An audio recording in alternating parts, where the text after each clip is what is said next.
ফিরিজুল্লাহ দোকানদার বাবু কইতাছেন। হ্যাঁ চাচা কই? তো কালকে যে আমার ঘরে আয়া ফিরিজ বহাই দিয়ে গেলেন বাবু। হ্যাঁ বাবু। এই ফিরিজ আমি গোটা চারি কলা রাখছিলাম বাবু।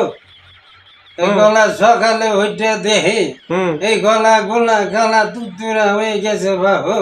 ভাবছিলাম গলাটি নিয়ে আমার আত্মীয় একটা অসুস্থ বাবু, উকি দেখবার লিখে আমি গলাটি ধুয়ে দিয়েছিলাম বাবু। আরে চাচা ফ্রিজের মধ্যে যদি কলা রাখুন তাহলে কলা তো কালা তুতুরা হবই।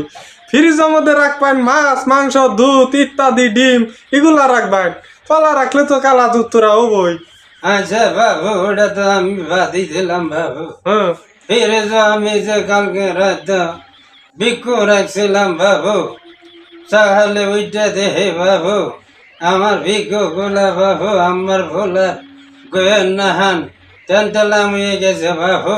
আরে চাচা ভিক্ষু রাখলে তো আনের কালা তুতুরা গুয়ে না হবো। আপনি কঠিন পদার্থ রাখবেন ফ্রিজের ভিতরে। বাবু বাবু গো, আমি ফিরিজ রাখা হারি না বাবু। নষ্ট ফিরিজ আপনি নিয়ে যান গে বাবু।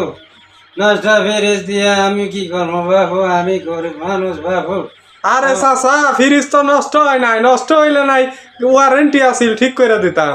আপনার ফ্রিজ তো নষ্ট হয় নাই। না বাবু, আমার এই ফিরিজ নাকবো না গো বাবু। এই ফিরিজ আমি গরিব মানুষ চালাবার পাবো না বাবু।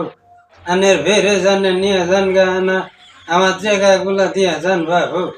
আরে বাবু আপনার ফ্রিজ যদি নষ্ট হইতো তাইলে সে আমি ঠিক করে দিতাম। আরে ফ্রিজ নষ্ট হয় নাই কিছু না, কেমনে ঠিক করে দিতাম।